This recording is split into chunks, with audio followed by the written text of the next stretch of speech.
নমস্কার বন্ধুরা, আমার আরও একটি নতুন পর্বে আপনাদের সবাইকে স্বাগত জানাই।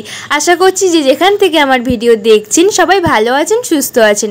প্রত্যেক দিনের মতো আজও নিয়ে এলাম কয়েকটি দুর্দান্ত কিচেন টিপস, যেগুলো আপনাদের প্রত্যেক দিনের কাজগুলো আরও বেশি সহজ করে দেবে এবং সারাদিনের পরে নিজেদের জন্য একটু হলে সময় বের করতে পারবেন আর সংসারের কিছুটা টাকা সাশ্রয়ও হবে। তো চলুন তাহলে ঝটপট করে আজকের টিপসগুলো দেখে নিই। আজকের প্রথম টিপস, আমরা প্রত্যেকেই কম বেশি ঢ্যাঁড়স খেয়ে থাকি বা ভেন্ডি খেয়ে থাকি। বাজার থেকে কিনে আনার সময় দেখা যায় কিছুটা কিন্তু শুকিয়েই যায়, আবার আমরা অনেক সময় কিনে এনে ফ্রিজের মধ্যে 2 থেকে 3 দিন রেখে দিয়ে ক্ষেত্রে দেখা যায় পুরো ঢ্যাঁড়সটা কিন্তু একদম ছিটকে যায় আর কিন্তু খেতেও ভালো লাগে না, আর রান্না করলে একদম কিন্তু শক্ত হয়ে থাকে। তা কিভাবে ঢ্যাঁড়সটাকে টাটকা করবো তার একটা ছোট্ট টিপস। তার জন্য ঢ্যাঁড়সটা ফ্রিজ থেকে বের করার পর 10 মিনিট এই কাজটা করে নেবেন।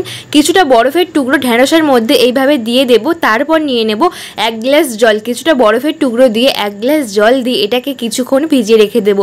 2 থেকে 3 মিনিট এইভাবে ভিজিয়ে রেখে দিলে এইরকম বরফটা একটু গলে যাবে। এরপর যখন গলে যাবে তখন কিন্তু একদম ঢ্যাঁড়সটা একদম টাটকা হয়ে যাবে আর সবুজ হয়ে যাবে, আর রান্না করলে খেতেও কিন্তু ভালো লাগবে, সে ভাজা হোক কিংবা তরকারি হোক। দেখুন আমার কিন্তু 3 থেকে 4 মিনিট রেখেছি, তারপরে বরফটা গলে গেছে আর ঢ্যাঁড়সটা কিন্তু একদমই টাটকা হয়ে গেছে। তো বন্ধুরা, টিপসটি কেমন লাগলো কমেন্ট করে জানাবেন। চলুন তাহলে পরের টিপসটি দেখে নিই। এখানে নিয়েছি বেশ কিছুটা চাল। আমরা প্রত্যেকেই ভাত রান্না করার জন্য চাল ব্যবহার করে থাকি। চালে যখন আমরা জল দিয়ে ভালো করে ধুয়ে নিই তারপরেই তো ভাতটা করি। এই ধোয়া জলটা কিন্তু আমরা প্রত্যেকেই ফেলে দিই। চাল ধোয়া জল কখনোই কিন্তু ফেলা উচিত না। আপনারাও কি এই রকম চাল ধোয়া জল ফেলে দেন? অবশ্যই কমেন্ট করে জানাবেন। তো কি কাজে এই চাল ধোয়া জলটা ব্যবহার করব তো চলুন দেখে নিই।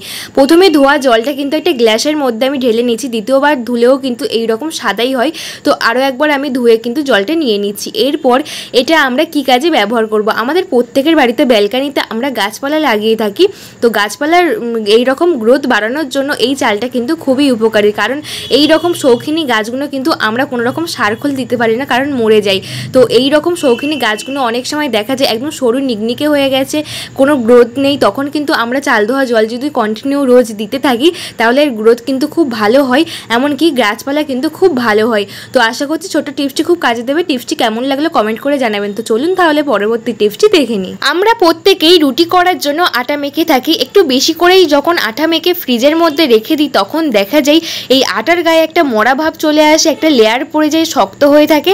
আর এই আটার যখন রুটি করে থাকি রুটি কিন্তু একদমই ফোলে না, একদম শক্ত ইটের মতো হয়। তো কিভাবে আটাটাকে আমি নর্মালভাবে আনবো তার একটা ছোট্ট টিপস শেয়ার করব। প্রথমে প্লাস্টিকের বাটি থেকে আমি স্টিলের বাটির মধ্যে নিলাম, কারণ স্টিলের বাটির মধ্যে নিলে খুব ভালো হয়। একটা প্রেশার কুকার নিয়েছি, এর মধ্যে অল্প পরিমাণে জল দিয়ে তারপর স্টিলের বাটির মধ্যে আটাটাকে আমি দিয়ে এইভাবে মুখটা আমি আটকে দিয়ে গ্যাসের মধ্যে বসিয়ে দেবো। গ্যাসের মধ্যে বসিয়ে দেবো যতক্ষণ এটা থাকবে, যখন একটু সিসি আওয়াজ হবে, সিটি পড়বে না, তখনই কিন্তু গ্যাসটাকে বন্ধ করে দেবো। গ্যাসটাকে বন্ধ করে দেবো, একদম সিটি দেবো না। গ্যাসটাকে বন্ধ করার পর 1 মিনিট রেখে দেবো। 1 মিনিট পর এটাকে খুলে দেখিয়ে দিচ্ছি। দেখতেই পাচ্ছেন একদম নরম হয়ে গেছে। যখনই আমরা আটা মেখে থাকি একদম নরম তুলতুলে হয়, ওই রকমই কিন্তু নরম তুলতুলে রুটি হবে, আর শক্ত রুটি হবে না, আর আটাটাও যেমন নতুন মাখার মতো হবে।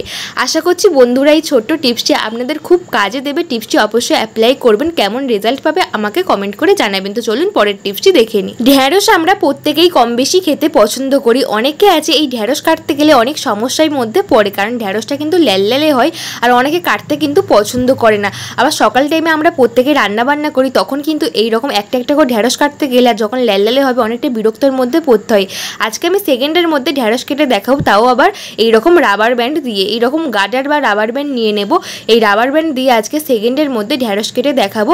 সকালে যখন আমরা খুব ব্যস্ত থাকি এই টিপসটা আপনারা ফলো করতেই পারেন, দেখবেন একদম সেকেন্ডের মধ্যে ঢ্যাঁড়সটা কাটাও হয়ে যাবে, আর অনেকক্ষণ ধরে কিন্তু ল্যালল্যালে এই ঢ্যাঁড়স কাটতেও লাগবে না, খুব সহজে কাটাও হয়ে যাবে। দেখুন একসঙ্গে আমি হাতের মধ্যে অনেকগুলো ঢ্যাঁড়স নিয়ে নিয়েছি। এরপর রাবার ব্যান্ডে এই মুখের দিকে আমি লাগিয়ে দেব।